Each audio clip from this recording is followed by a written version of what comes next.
'cause I don't give a fuck what you say. Yeah, I'ma do shit my way.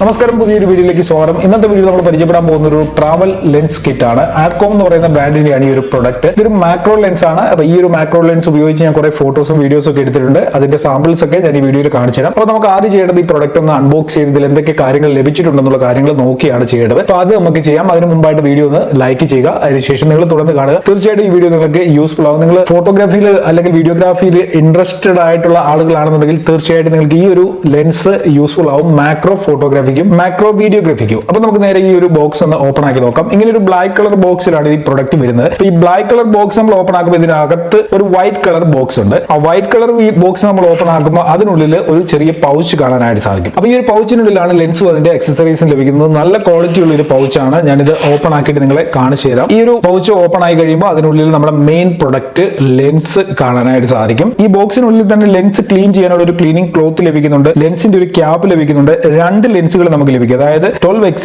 രണ്ട് ലെൻസുകളാണ്. Total 24x lens ആണ് നമുക്ക് ഈ ഒരു കിറ്റിനുള്ളിൽ ലഭിക്കുന്നത്. ഒപ്പം തന്നെ ഈ ലെൻസുകൾ അറ്റാച്ച് ചെയ്യാനുള്ള ഒരു ക്ലിപ്പ് കൂടെ ലഭിക്കുന്നുണ്ട്. ഒരു യൂണിവേഴ്സൽ ക്ലിപ്പാണ്. അപ്പൊ നമുക്ക് എല്ലാ സ്മാർട്ട് ഫോണുകളിലും ഉപയോഗിക്കാൻ സാധിക്കും. ഇപ്പൊ വരുന്ന സ്മാർട്ട് ഫോണുകളിലൊക്കെ ക്യാമറയുടെ ലുക്കൊക്കെ പല രീതിയിൽ പല ഡിസൈനുകളിലാണ് വരുന്നത്. അപ്പൊ അതിനനുസരിച്ച് നമുക്ക് ഈ ഒരു ക്ലിപ്പ് ഉപയോഗിക്കാൻ പറ്റുന്ന രീതിയിൽ ഒരു അഡ്ജസ്റ്റർ കൂടെ ഇതിനുള്ളിൽ കൊടുത്തിട്ടുണ്ട്. ഈ ക്ലിപ്പിൽ മൊബൈലുമായിട്ട് അറ്റാച്ച് ചെയ്യുന്ന രണ്ട് ഭാഗത്തും റബ്ബർ ഫിനിഷിംഗ് ആണ് കൊടുത്തിരിക്കുന്നത്. അതുകൊണ്ട് തന്നെ ക്യാമറയിൽ സ്ക്രാച്ച് വരികയോ മൊബൈലിൽ സ്ക്രാച്ച് വരികയോ ഒന്നും ചെയ്യത്തില്ല. ഈ ക്ലിപ്പിൽ നമുക്ക് 12x ലെൻസ് ലഭിക്കും. ഇനി ഇതിനെ 24 ആക്കണമെന്നുണ്ടെങ്കിൽ ഇതിനോടൊപ്പം തന്നെ മറ്റൊരു ലെൻസ് കൂടെ നൽകിയിട്ടുണ്ട്. അത് വെച്ചിട്ട് നമുക്ക് ഈ ഒരു ലെൻസിനെ 24x കൺവേർട്ട് ചെയ്യാനായിട്ട് സാധിക്കും. അപ്പം 24x ഇട്ട് ഞാൻ അധികം ഫോട്ടോസ് എടുത്തിട്ടില്ല. അതിന് കാരണം വേറൊന്നുമല്ല, 24x മാഗ്നിഫിക്കേഷനിൽ ഫോട്ടോ എടുക്കുമ്പോൾ നമ്മൾ സബ്ജക്റ്റിന്റെ ഒത്തിരി അടുത്തോട്ട് പോയിരുന്ന് ഫോട്ടോ എടുക്കേണ്ടതായിട്ട് വരും. ഇപ്പൊ നമ്മളൊരു മൂവിംഗ് സബ്ജക്ട് ഇപ്പോൾ ഏതെങ്കിലും ഒരു ഇൻസെറ്റിന്റെ ഒക്കെ ഫോട്ടോ എടുക്കുകയാണെന്നുണ്ടെങ്കിൽ നമ്മൾ ഈ ലെൻസുമായിട്ട് അടുത്ത് ചെല്ലുമ്പോഴത്തേക്ക് അത് പറഞ്ഞു പോകും. അങ്ങനെ ഒരു പ്രശ്നം 24x ഉണ്ട്. 12x മാഗ്നിഫിക്കേഷനിലാണ് ഫോട്ടോ എടുക്കുന്നതെന്നുണ്ടെങ്കിൽ നമ്മൾ സബ്ജക്റ്റിന്റെ ഒത്തിരി അടുത്തേക്ക് പോകേണ്ടി വരുന്നില്ല. കുറച്ച് ദൂരം നിന്നാണെങ്കിൽ നമുക്ക് ക്ലിയർ ആയിട്ട് ഫോട്ടോ എടുക്കാനായിട്ട് സാധിക്കും. 12x മാഗ്നിഫിക്കേഷനിൽ നമ്മൾ ക്യാപ്ചർ ചെയ്യുമ്പോൾ ഈ ഡിറ്റാച്ചബിൾ ലെൻസിൽ ഒരു ചെറിയ ഡിഫ്യൂസർ കൂടെ കൊടുത്തിട്ടുണ്ട്. ലൈറ്റ് അഡ്ജസ്റ്റ്മെന്റിന് വേണ്ടിയാണ് ഈ ഒരു ഡിഫ്യൂസർ കൊടുത്തിരിക്കുന്നത്. അതിനോടൊപ്പം തന്നെ നമ്മൾ ഒത്തിരി അടുത്ത് പോയി ക്യാപ്ചർ ചെയ്യുന്ന സമയത്ത് ഈ ഡിഫ്യൂസർ ഒരു ചെറിയ സപ്പോർട്ടർ ആയിട്ട് നമുക്ക് ഉപയോഗിക്കാനായിട്ട് സാധിക്കും. അതായത് കുറെ നേരം നമ്മൾ ഫോൺ കയ്യിൽ പിടിച്ച് കഴിയുമ്പോൾ അങ്ങോട്ടും ഇങ്ങോട്ട് ഷെയ്ക്ക് ആകുമ്പോൾ നമ്മുടെ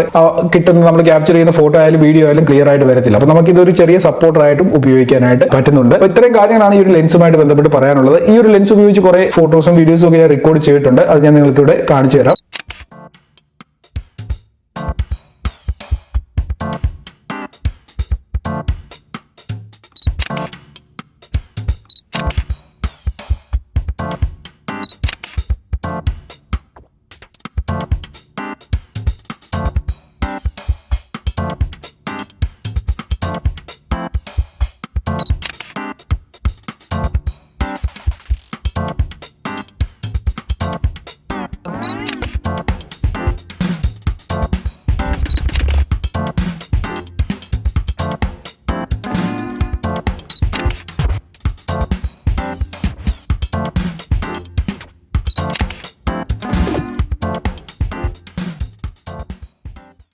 ഇനി ഈ ലെൻസ് ഉപയോഗിച്ചിട്ട് ഒരു എക്സ്പീരിയൻസ് ഞാൻ ഷെയർ ചെയ്യാം. ഈ ഒരു ലെൻസ് ഉപയോഗിച്ചുകൊണ്ട് നമ്മൾ മാക്രോ ഫോട്ടോഗ്രാഫി ചെയ്യുകയാണെന്നുണ്ടെങ്കിൽ ഷാർപ്പായിട്ട് ഡീറ്റെയിൽഡ് ആയിട്ടുള്ള ക്ലിയർ ആയിട്ടുള്ള ഫോട്ടോസ് നമുക്ക് ഇതുകൊണ്ട് എടുക്കാനായിട്ട് സാധിക്കും. പിന്നെ മാക്രോ ഫോട്ടോഗ്രാഫി എന്ന് പറയുമ്പോൾ കുറച്ച് ക്ഷമയോട് കൂടി ചെയ്യേണ്ട കാര്യമാണ്. ആദ്യമായിട്ടൊക്കെ ചെയ്യുന്നവർക്ക് അതത്ര ക്ലിയർ ആയിട്ട് ഫോട്ടോസ് എടുത്തു വരാനായിട്ട് വളരെ ബുദ്ധിമുട്ടായിരിക്കും. അപ്പം കുറച്ച് ക്ഷമയോട് കൂടി സമയമെടുത്ത് ചെയ്യേണ്ട ഒരു കാര്യമാണ് മാക്രോ ഫോട്ടോഗ്രാഫി. ചിലപ്പോൾ നമ്മൾ ഇൻസെറ്റ്സിന്റെ ഒക്കെ ഫോട്ടോ എടുക്കുകയാണെന്നുണ്ടെങ്കിൽ മൂവിംഗ് ആയിട്ടുള്ള ഏതൊരു കാര്യത്തിന്റെ ഫോട്ടോ എടുക്കുകയാണെന്നുണ്ടെങ്കിൽ നമുക്ക് നമ്മൾ ഉദ്ദേശിക്കുന്ന രീതിയിൽ പെട്ടെന്ന് തന്നെ അത് ക്യാപ്ചർ ചെയ്തെടുക്കാനായിട്ട് സാധിച്ചെന്ന് വരത്തില്ല. അപ്പം കുറച്ച് ക്ഷമയോടെ ചെയ്ത് കഴിഞ്ഞാൽ നല്ല രീതിയിൽ ക്ലിക്കുകൾ നിങ്ങൾക്ക് ഈ ഒരു ലെൻസ് ഉപയോഗിച്ചുകൊണ്ട് ചെയ്യാനായിട്ട് സാധിക്കും. പിന്നെ ഒരു കാര്യം എനിക്ക് നെഗറ്റീവായിട്ട് തോന്നിയത്, നമ്മൾ ഈ ലെൻസ് ക്യാമറയുമായിട്ട് കണക്ട് ചെയ്ത് കഴിയുന്നുണ്ട്. ഈ ക്യാമറയുടെ 4 സൈഡിൽ, അതായത് ഒരു ഫോട്ടോ എടുക്കുകയാണെങ്കിൽ അതിന്റെ 4 സൈഡിലും ചെറിയ ബ്ലാക്ക് കളറായിട്ട് വരുന്നുണ്ട്. അപ്പൊ അതൊരു ഇഷ്യൂ ആയിട്ട് എനിക്ക് തോന്നി. പക്ഷെങ്കിൽ അതിനെ നമുക്ക് ഓവർകം ചെയ്യാൻ പറ്റും. കാരണം നമുക്ക് അത്രയും ഭാഗം മാത്രം ക്രോപ്പ് ചെയ്ത് കഴിഞ്ഞാൽ ആ ഒരു പ്രശ്നം പരിഹരിക്കാനും സാധിക്കും. അടുത്തായിട്ട് പറയാനുള്ളത്, ബോക്കെ എഫക്റ്റിൽ നമുക്ക് ഫോട്ടോസ് ഈ ഒരു ലെൻസ് ഉപയോഗിച്ച് എടുക്കാൻ സാധിക്കും. ബാക്ക്ഗ്രൗണ്ട് ബ്ലർ ആയിട്ട് നമുക്ക് ഫോട്ടോസ് എടുക്കാനായിട്ട് സാധിക്കും. ഈ മറ്റൊരു കാര്യം, ടെക്നിക്കൽ ആയിട്ടുള്ള ഒരു കാര്യമാണ്. ഈ ഒരു ലെൻസ് ഉപയോഗിച്ച് ഫോട്ടോ എടുക്കുമ്പോൾ ഇതിന്റെ ഡെപ്ത് ഓഫ് ഫീൽഡ് അത്ര നാച്ചുറൽ ആയിട്ട് എനിക്ക് ഫീൽ ചെയ്തില്ല. അതായത് ഡെപ്ത് ഓഫ് ഫീൽഡ് എന്ന് പറഞ്ഞു കഴിഞ്ഞാൽ നമ്മളിപ്പോൾ ഏതെങ്കിലും ഒരു ഭാഗം